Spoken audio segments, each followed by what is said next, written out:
After our lavish wedding, my wife denied me intimacy for 3 days. So I filed for annulment of the marriage.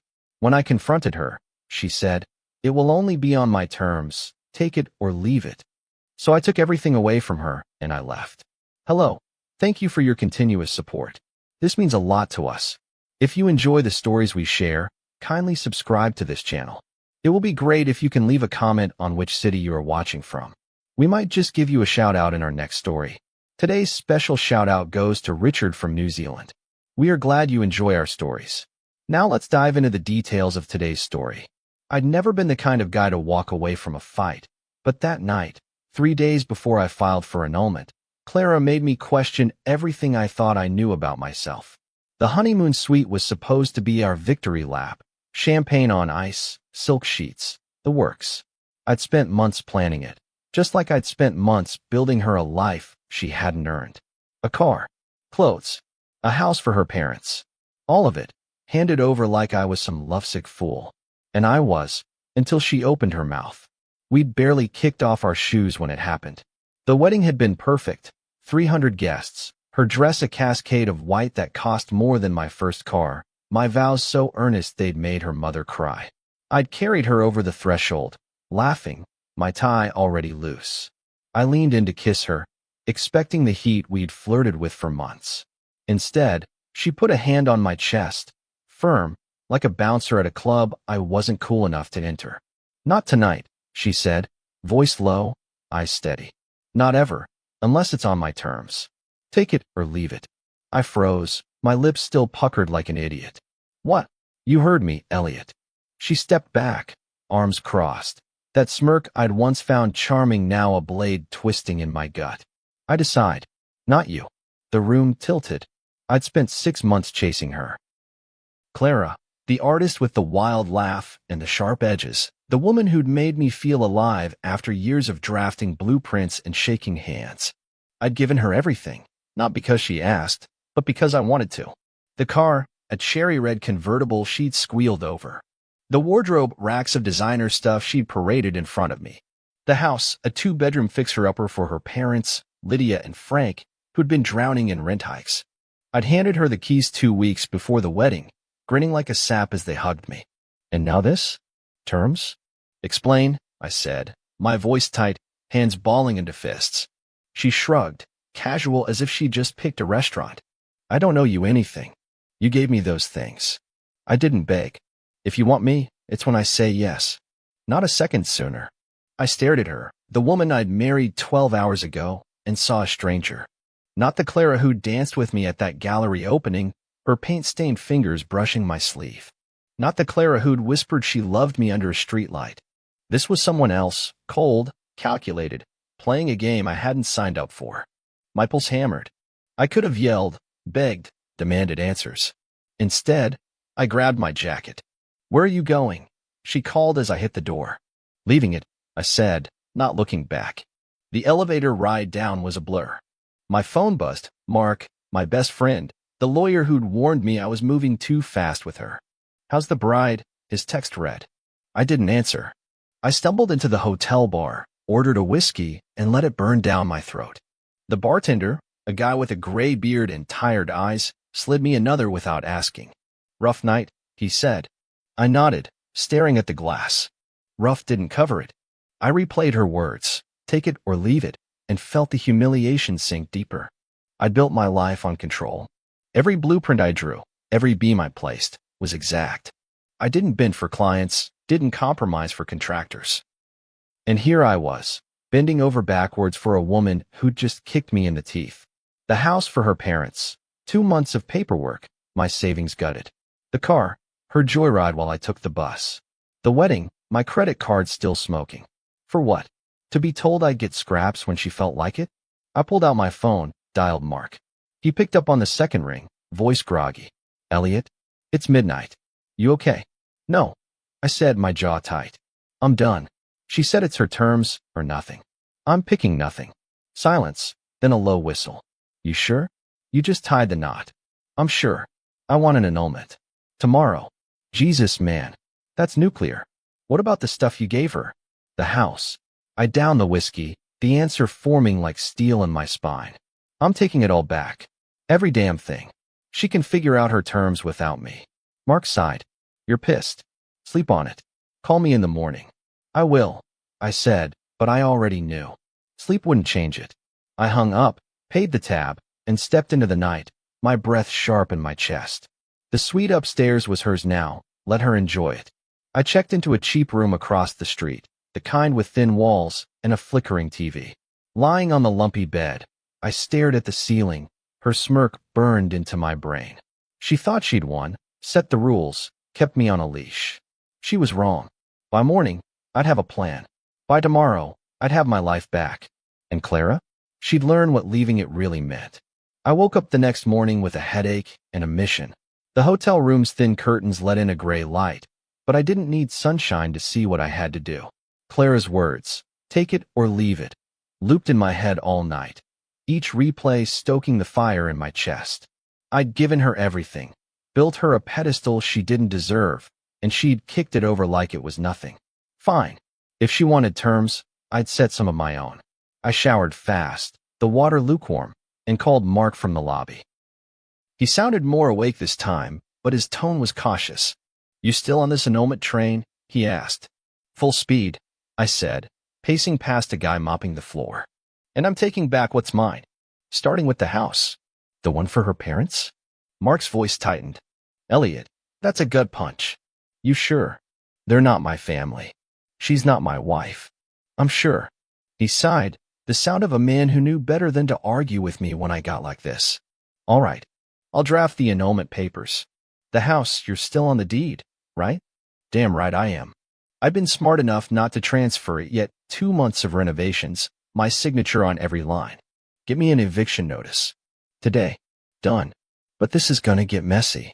She'll fight back. Let her, I said, and hung up. By noon, I was at my office, a glass-walled space downtown where I turned sketches into structures. My assistant, Jen, raised an eyebrow when I walked in, tie gone, shirt wrinkled. Rough honeymoon? She asked. Over already, I said, brushing past her to my desk. I pulled up the house file, every receipt, every payment, all mine. I bought it for Lydia and Frank, Clara's parents, because they'd been drowning in debt, their old place a shoebox with a leaking roof. I'd fixed it up, handed them the keys, watched their faces light up. That memory stung now, but not enough to stop me. Mark texted me the eviction notice by 2. I printed it, drove to the house, a tidy 2-bedroom with fresh paint and a new porch I'd built myself. Lydia answered the door, her gray hair in a messy bun, eyes widening when she saw me. Elliot? What's wrong? Everything, I said, handing her the paper. You've got 3 days to get out. I'm selling it. She blinked, confusion creasing her face. Selling? But this is our home. You gave it to us. I gave it to Clara, I corrected, voice hard. And she threw it back in my face. Ask her why. Frank lumbered up behind her, his broad shoulders filling the doorway. What's this about? He growled, snatching the notice from Lydia. He skimmed it, his jaw tightening. You're kicking us out? After all that talk about family. You're her family, not mine, I said. 3 days. I turned and walked back to my car, their protests fading behind me. My hands shook as I gripped the wheel, but I didn't look back. Next stop was the dealership. Clara's car, that red convertible she'd driven like she owned the world, was still in my name. I'd paid cash, a reckless gift after she'd batted her eyes at it. The manager didn't blink when I handed over the title. Selling it, I said. Now. 2 hours later, it was gone, a check in my pocket. I didn't feel triumph, just a cold, steady purpose. The clothes were last. I'd filled her closet with stuff she'd modeled for me, dresses, jackets, boots, all of it top shelf. I went to our apartment, her key still on my ring, and found it empty.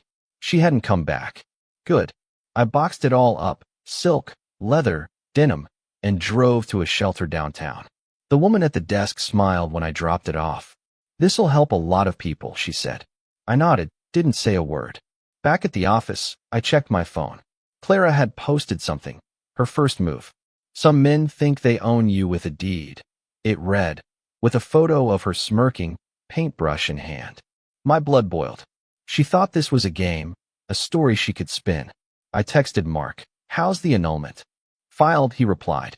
She'll be served tomorrow. I leaned back, staring at the ceiling. The house, the car, the clothes gone. I'd stripped her pedestal bare, and it felt right. But I wasn't done. That night, I crashed at Mark's place, his spare room a mess of law books and takeout boxes. He handed me a beer, eyeing me like I was a bomb about to blow. "You're really doing this," he said. "Every step," I said, popping the cap. She wanted terms. She's got M. She's gonna hit back, you know. Clara's not the type to roll over. I took a long swig, the bitterness sharp on my tongue. She can try. I've got nothing left to lose. He shook his head, but I saw the flicker of respect in his eyes. I'd drawn a line, and I wasn't crossing it. Clara thought she'd set the rules last night, but I was rewriting them. By the time I was through, she'd see what leaving it cost her. And her parents? They'd see it too. A week after I torched Clara's world, I found myself standing in the shadows of her victory. She turned my wreckage into her spotlight, an art exhibit called Terms of Endearment, built from the ashes of everything I'd given her. I'd heard about it from Mark, who'd forwarded me a link to her post, opening tonight. "See what happens when you try to buy me." The photo showed her smirking, holding a jagged sculpture made of car parts and shredded fabric. My car. My gifts. My humiliation, twisted into her art. I had to see it. I spent that day in my office, sketching a new house, a stark, minimalist box with clean lines and no room for anyone but me. It was my reset, my way of clawing back control after Clara's stunt on our wedding night. I'd already taken the house from her parents, sold her car, dumped her clothes. The annulment was filed, papers served. I should have been done. But that post gnawed at me.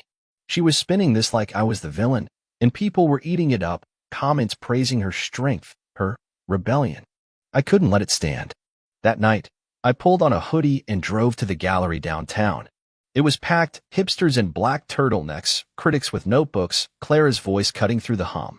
I slipped in, hood up, and stayed near the back.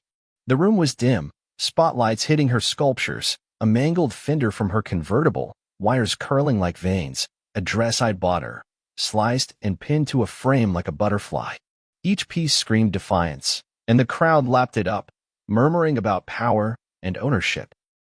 Then she stepped up, paint-stained jeans and that same smirk, a mic in her hand. "This is about taking back what's mine," she said, her voice steady. "Some people think a gift comes with a leash." I cut mine off. Applause rippled through the room. I clenched my fists, nails digging into my palms. But then she kept going, and something shifted. "I learned the hard way," she said, quieter now. "A man once held me down, literally, until I couldn't breathe. I swore I'd never let it happen again." My stomach twisted. She hadn't told me that. 6 months of dating, a wedding, and she'd never mentioned an ex, let alone one who'd hurt her. Was that why she'd pulled the terms card? Fear? I shook it off. It didn't change what she'd done, humiliating me, using me. The crowd clapped again, louder, and I saw red. She was winning, turning my life into her sob story. The event dragged on, people snapping photos, sipping wine, but I waited. When it thinned out, I found her by a sculpture, alone, adjusting a light. I stepped up, but still up, voice low. "Nice show, Clara." She spun, eyes narrowing, then recognition hit. "Elliot. What, here to take this too?" "Thought I'd see what you made of my stuff," I said, nodding at the fender. "You're good at breaking things." She laughed, sharp and bitter. "You're one to talk. Evicting my parents? Selling my car? Real classy. You set the rules." I shot back. "I left it, like you said. Now you're crying about it." Her smirk faded, replaced by something harder. "You think this is about crying? You think I'd beg you? I'd rather be alone than owned." Owned. I stepped closer, voice rising. "I gave you everything because I loved you, not to own you. You threw it in my face." "Why?" She froze, just for a second, then looked away. "You wouldn't get it." "Try me," I said, my pulse pounding. "What's this really about? That ex you mentioned? Or just you being a control freak?" Her eyes snapped back to mine, blazing. "You don't get to dig into my past. You don't get anything from me anymore. Then why put it out there?" I gestured at the room. "You're using it to play the victim. I deserve to know why I'm the bad guy." "You're not," she said, voice dropping. "You're just collateral." I needed to breathe, Elliot. You were suffocating me. Suffocating. I barked a laugh. "I built you a life. You didn't even say thank you. I didn't ask for it, she snapped, stepping into my space. You decided what I needed. You didn't ask me. We stood there, inches apart, the air thick with everything we hadn't said. I wanted to shake her, to make her see how she'd gutted me. But her words stuck. You didn't ask me. Had I missed something? Pushed too hard? No. She'd still chosen to blindside me, to turn our marriage into a power play. You're right, I said finally, stepping back. I didn't ask, but I'm done guessing. Enjoy your exhibit. I turned and walked out, her silence following me. Outside, I yanked off the hood, sucking in air. She'd cracked open a piece of her past, some guy who'd hurt her, but it wasn't an excuse. It was a shield, and she'd swung it at me. I got in my car, hands steady now. She thought she'd won, framed me as the leash holder. But I saw her art for what it was, a cage she'd built herself. Driving back to Mark's, I replayed her words. Collateral. Maybe I was. But I wasn't finished. The annulment was next, and I'd make sure she felt every inch of what she'd started. She wanted to breathe? I'd take the air out of her story. 2 weeks after Clara's exhibit, I stood in a courtroom, ready to end what never should have started. The annulment hearing was my finish line, my chance to bury the mess she'd made of me. I'd spent those weeks pouring myself into my new house design, a lean, solitary box I'd sold to a tech guy for a fat check. The profits sat in my account, untouchable, while Clara's world unraveled. I'd taken her parents' house, her car, her clothes. She'd fought back with her art, turned me into her villain, but today, I'd have the last word. The courtroom was sterile, wood benches, a judge with a bored stare, Mark at my side in a crisp suit. I'd shaved, put on a tie, looked the part of a man in control. Clara walked in late, paint still on her knuckles, her lawyer trailing behind like a nervous dog. She didn't look at me, just sat across the aisle, chin up, like she still held the cards. I almost laughed. She had nothing left to play. Mark had warned me she'd countersue, emotional distress, some nonsense about the gifts being hers by right. But I'd kept the receipts, the titles, the proof. The house was mine on paper, the car never transferred, the clothes a donation she couldn't trace. Her exhibit might have won her fans, but it wouldn't win her this. The judge flipped through papers, voice flat. Mr. Grayson, you're seeking an annulment on grounds of non-consummation and irreconcilable differences. Correct? Yes, Your Honor, I said steady. She refused intimacy on our wedding night. Said it'd only happen on her terms. I left. Clara's lawyer jumped in, a wiry guy with glasses. Your Honor, my client contends this was a misunderstanding. Mr. Grayson overreacted, then retaliated by seizing property and gifts promised to her and her family. Promised, not given. Mark cut in, sliding documents across the table. The house remains in Elliot's name. The car, too. No legal transfer occurred. As for the clothes, they're gone, donated. She has no claim. The judge nodded, scribbling something. Clara shifted, her jaw tight. I caught her eye for a second, defiance still there, but flickering. She leaned to her lawyer, whispered, then stood. Your Honor, can I speak? Go ahead, the judge said, barely looking up. She faced me, voice low but clear. Elliot, I'll drop the countersuit. Just give me something, help my parents. They're in a hole because of this. I stared at her, the woman who'd smirked at me on our wedding night, who'd turned my gifts into her art show. Now she was begging? After Lydia and Frank had been evicted, I'd heard through Mark they'd moved into a cheap apartment, cramped, noisy, a far cry from the house I'd fixed up. I'd felt a twinge then, but it passed. They weren't my problem. No, I said, loud enough for the room. You set the rules, Clara. You told me to leave it. I did. Figure it out. Her lawyer flinched, but she didn't. She sat back down, hands clenched, like she'd expected it. The judge moved fast after that, granted the annulment, dismissed her claims, banged a gavel. Done. Mark clapped my shoulder as we walked out.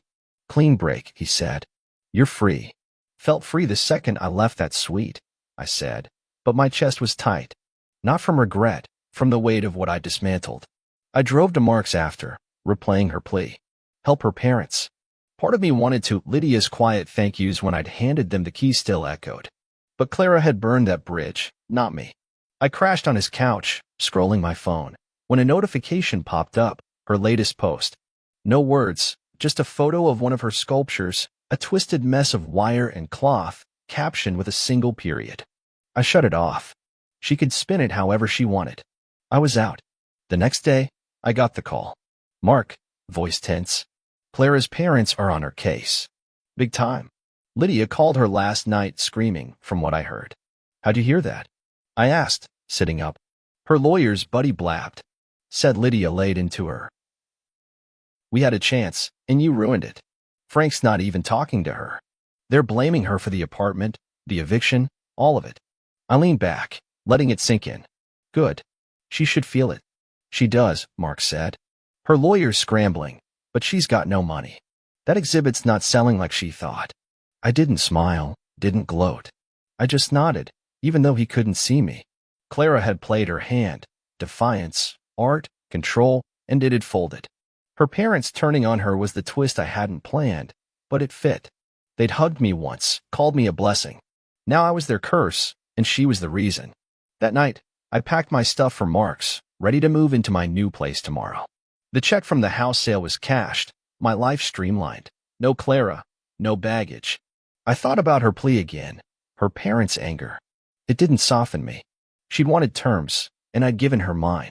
If Lydia and Frank were tearing into her, that was her mess to clean up.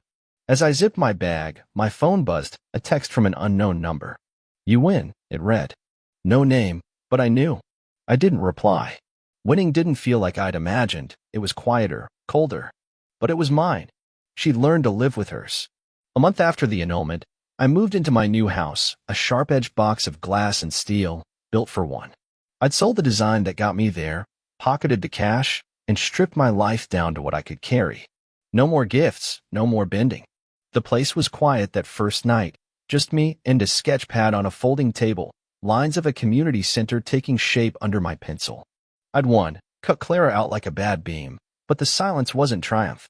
It was something else, clean, hard-earned, mine. I'd heard bits about her since the hearing. Mark kept tabs, feeding me scraps. Her exhibit had stalled, pieces sitting unsold, her big moment fizzling out. Her parents, Lydia and Frank, had turned on her, their blame a hammer she couldn't dodge. I didn't ask for details, didn't need to. The text she'd sent, you win, sat unanswered in my phone. A period on her story I didn't care to reopen. I was done. That first week in the house, I kept busy, unpacking, sketching, meeting a client who wanted a minimalist office. The work steadied me, each line on paper a step away from her.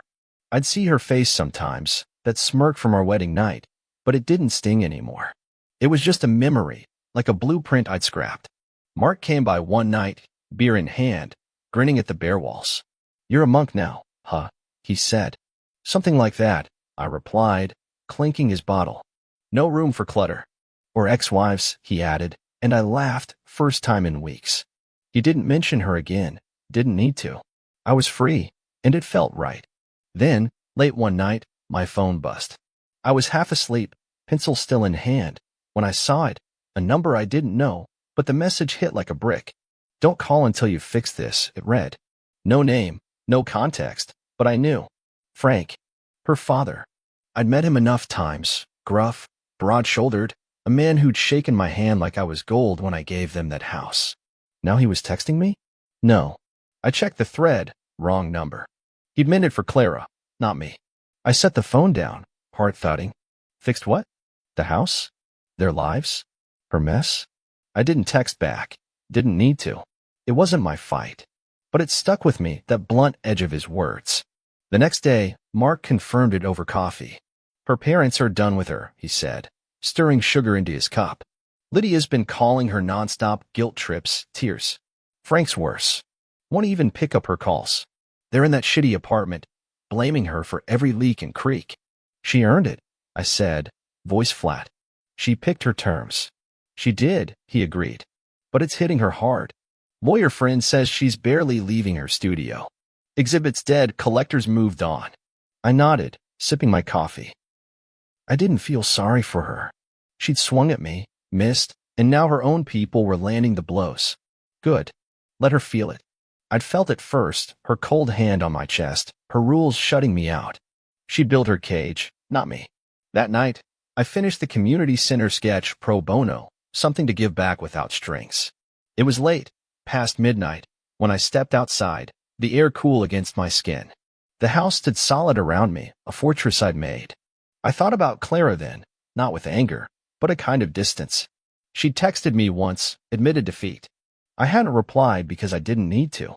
She'd lost more than I'd taken, her art, her family, her grip. I'd lost a wife I never had, but I'd gained this, a life on my terms.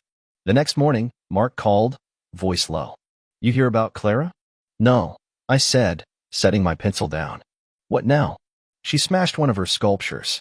Neighbors saw it, hammer, middle of the night. Said she was crying, muttering something about terms." I leaned back, picturing it Clara in that dim studio, paint on her hands, swinging at her own work. Not defiance this time. Despair. "Her parents?" I asked. "Still on her case," he said. "Lydia told her last week they had a chance at something stable, and she blew it. Frank's holding the line. Won't talk until she gets them a roof." I didn't say anything for a minute, just let it settle. She'd built her exhibit to prove she didn't need me, turned my gifts into her rebellion. Now it was dust, and her family was the weight crushing her. I saw Lydia's face, soft, grateful once, twisted with blame. Frank's silence, louder than words. Clara alone, hammer in hand, breaking what she'd made. "She's done," I said finally. "Looks like it," Mark replied. "You good?" "Yeah," I said, and meant it. I hung up, picked up my pencil, started a new sketch. The lines flowed, clean, precise, mine. Clara's regret wasn't my burden. She'd set her terms, cost herself everything. Her parents' trust, her art's shine, her control. I'd taken back what was mine and built something new. I didn't think about her much after that. The house stayed quiet, the work kept coming, and I slept fine. She'd wanted to breathe, to cut the leash. She had, right into a void. Me? I was standing tall, sketching a future she'd never touch. If Elliot's revenge and Clara's regret had you on the edge of your seat, hit that like button and subscribe for more stories where the stakes are high and the twists hit hard. Drop a comment. Whose side are you on, Elliot or Clara? And ring the bell so you don't miss the next tale of love, betrayal, and payback. See you in the next story.